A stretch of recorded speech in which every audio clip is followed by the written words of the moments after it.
up. It's not quite closed. It's been rather an interesting day. I want to begin by thanking the Afghan Institute for Strategic Studies and, of course, Dawood, who put this all together. It was the pleasure of the Center for Jewish Civilization to be a host, but he did all the work, they did all the work, all these people around the periphery did all the work. But I'm happy to take some of the credit. It won't be worth anything to me, Dawood, but I'll take it anyway. You're a professor. That's right, I'm a professor. I profess. So it's been a day that's taken us from past to present to future, and I think it was rather intriguing, was it not, to hear those brilliant papers about different aspects of the past, and new information with which most people were not aware that we were being offered by our scholars, and how differently the rubber hit the road when we got to the present day, where everybody has an opinion, and everyone is entitled to opinion, but everyone has a great deal of emotion. And I hope that those with their questions, and I see that some of them are no longer here, which is unfortunate, because they could hear something about the future, learn about the past so that they could think, or at least dream a little bit about the future based on that past. We also understood of that past that it wasn't perfect. Humans are not perfect. Again, the lady who asked the question about America, I wish she was still here, she is right. This is not the only time and place in Afghanistan where we have erred in our operations. Speaking personally, in one of the areas I teach is the Middle East, I don't think of a single time in the last 50 years when our State Department has made a correct evaluation, assessment, or decision with respect to the entire region. So Afghanistan, alas, is just part of that problem. So lest we think, oh, it's all about the wicked Iranian regime, and I'm very happy to call it a wicked regime, but let's remember that there are wicked people in all regimes across the planet, and there are good people in all regimes across the planet. It's our job to try and push the good people forward. The Achaemenid Persians invented the idea. They were the first who invented the idea of political rather than ethnic citizenship.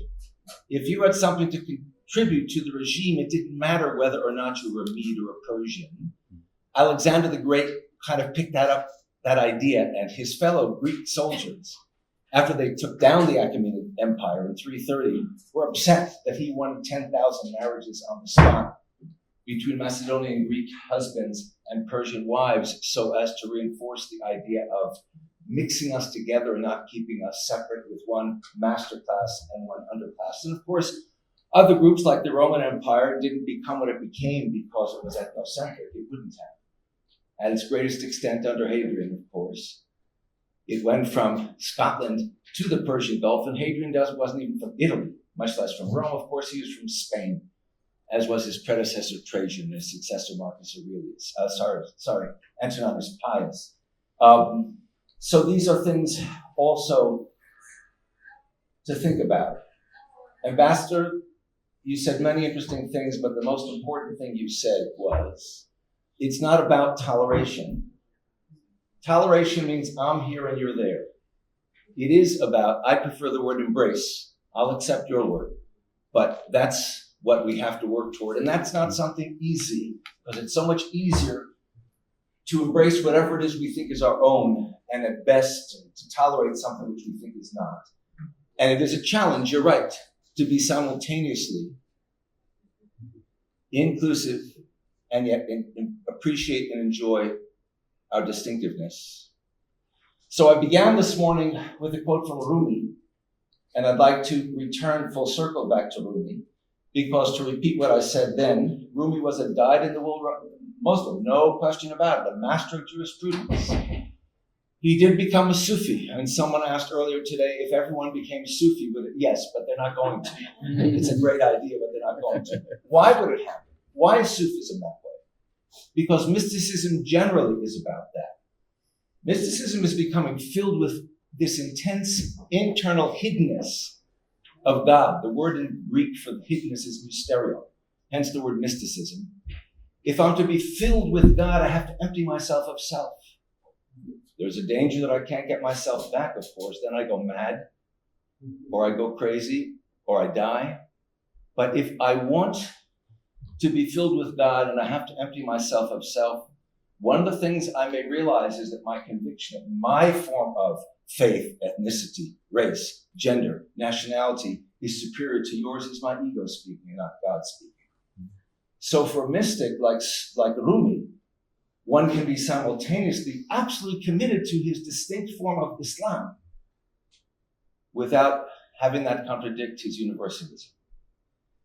Think of all creatures, he writes in the Masnavi, as pure and clear water, reflecting the attributes of God. He also wrote about flames, as he said. Every creature possesses something of the knowledge, justice, and kindness of God. They're like the stars in the night sky, reflected in flowing water. Generations come and go, and each generation is a new generation, reflecting the divine attributes in a new way. Yet the attributes themselves do not change. Justice is the same justice, and knowledge the same knowledge. People and nations may change as one generation replaces its predecessor, but the inner meanings are constant and eternal. The water flowing in the stream changes many times every hour, but the moon and stars reflecting in its water stay the same. So we will be privileged this evening, having spent most of the day with history and politics and theology, to shift to culture, to Rumi and other aspects of culture, as we shift venues to the Museum of the Bible. And those of you who I hope are all of you are joining us, things will begin around 6:30 according to Dawood. And we're going to try and avoid Persian Jewish time. Because otherwise we'll be eating dinner at midnight. Worry about that. So thank you all so very much for being with us today. Thank you for our speakers now and before and all day long.